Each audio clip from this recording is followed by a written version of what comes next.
Hey everyone, welcome to our channel Learn Coding Expert. आज का हमारा टॉपिक है पाइथन प्रोग्रामिंग में डेटा टाइप क्या होते हैं और वेरिएबल्स क्या होते हैं। हम इसके फुल एक्सप्लेनेशन के साथ इसकी डेफिनेशंस और उसकी एग्जांपल को भी पढ़ेंगे। आओ हम स्टार्ट करते हैं। फर्स्टली हमारे पास है what is data type. Full explanation: data type represent the different kinds of values that we stored on the variable. Data types क्या होते हैं? डेटा टाइप है जैसे कि वो रिप्रेजेंट करते हैं हमारे डिफरेंट काइंड के डेटास को और उनकी वैल्यूज को। तो जो हम हमारे वेरिएबल में क्या हम स्टोर कर सकते हैं। Okay, we stored on the our variable. Okay, तो यहाँ पास हमारे पास हैं डेटा टाइप होती हैं। आप ध्यान से देखिए हमारे पास पाइथन प्रोग्रामिंग में कौन कौन सी डेटा टाइप्स होती हैं। फर्स्टली हमारे पास है नंबर्स होती हैं data type, string, dictionary, set, list and tuple. मैं पहले ही इसकी डेटा टाइप की आपको जस्ट एग्जांपल्स ही दूंगी, तो आगे वीडियो में इन सब को बहुत ही अच्छे से इलेबोरेट करूंगी। लिस्ट क्या होता है, सेट क्या होता है, टपल क्या होता है, डिक्शनरी क्या होता है। नंबर्स तो जैसे हमको पता ही है, स्ट्रिंग हमको पता है, डिक्शनरी होते हैं, सेट को हम ये दिस हम करते हैं इसको, है ना।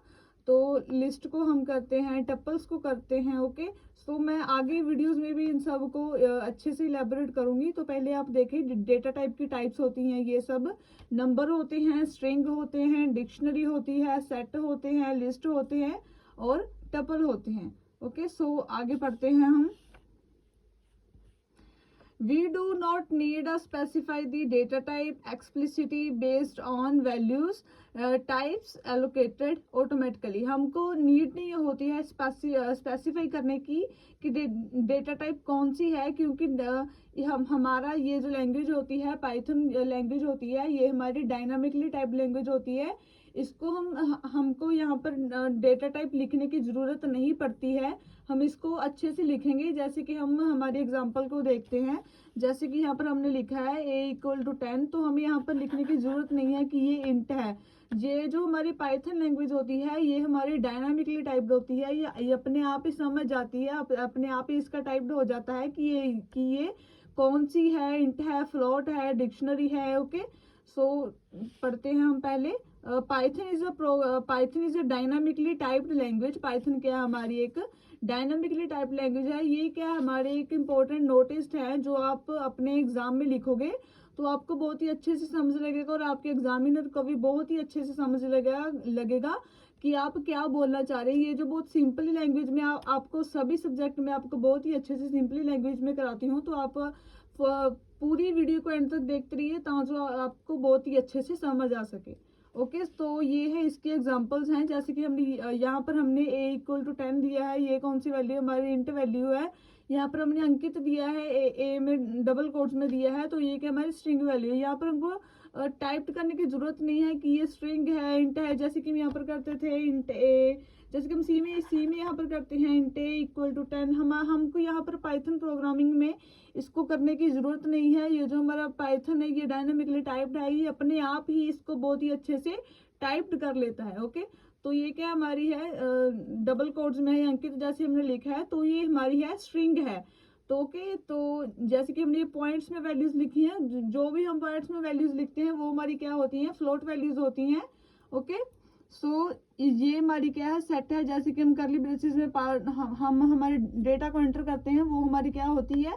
सेट होती है। ओके, लेकिन जो हम हमारी लिस्ट में पढ़ते हैं वो हमारी लिस्ट को क्रिएट करती हैं। ओके, सेट को सेट में क्रिएट करती है, इसमें हमारी डिक्शनरी बनती है। जैसे कि हम सिमिलर वर्ड्स होते हैं जैसे भी हम करते हैं। ओके, तो मैं आपको बहुत ही अच्छे से समझा रही हूँ, एक बार आप बहुत ही अच्छे से दोबारा रीड करें कि वेरिएबल्स क्या होते हैं। Data type represent the different kinds of values that we stored on the variable. ये होते हैं हमारे वेरिएबल्स होते हैं। ओके, तो आगे हम वेरिएबल्स के बारे में पढ़ते हैं। Variable is the name of the memory location where use can store different type of value. Variables क्या होते हैं? जहाँ पर हमारी मेमोरी लोकेशन होती है वहां पर डेटा स्टोर्ड होता है, डिफरेंट टाइप का डेटा स्टोर होता है। उसको हम बोलते हैं कि वो हमारा वेरिएबल है, जिसमें हमने हमारा जैसे कि यहाँ पर हम एक एग्जांपल लेते हैं, ये क्या यहाँ पर है, मेमोरी है, मेमोरी लोकेशन है। ओके, तो यहाँ पर हमने जैसे कि ए दिया है, यहाँ पर हमने इंट ए लिया है ना, तो हम यहाँ पर देखेंगे कि हमारी ये जो 5 वैल्यू है ये कहाँ पर स्टोर है, यहाँ पर हमारी इस मेमोरी लोकेशन में स्टोर है ए में, तभी तो ये हमारे इसको प्रिंट करेगा। ओके, सो देखिए आगे अगर हमको इसको करना है तो हम टाइप का यूज करेंगे, it returns the type of the given value. Okay, so मैं होप करती हूँ कि आपको वेरिएबल और डेटा टाइप के बारे में बहुत ही अच्छे से समझ लगा होगा कि डेटा टाइप और वेरिएबल्स क्या होते हैं। ये इसकी बहुत ही अच्छी सी एक छोटी सी डायग्राम है, जिसको आप डेटा टाइप के थ्रू एक सिंपल सा आर्किटेक्चर बोल सकते हैं कि आप इसको बहुत ही अच्छे से इलेबोरेट कर सकते हो। आप अपने एग्जाम में ऐसे लिख कर आओगे तो आपको बहुत ही ज़्यादा अच्छे नंबर मिलेंगे। तो मैं होप करती हूँ कि आप लोगों को समझ लग गया होगा। आप अपने फ्रेंड्स को भी शेयर करें ताकि उनकी भी हेल्प हो सके। Okay, thank you.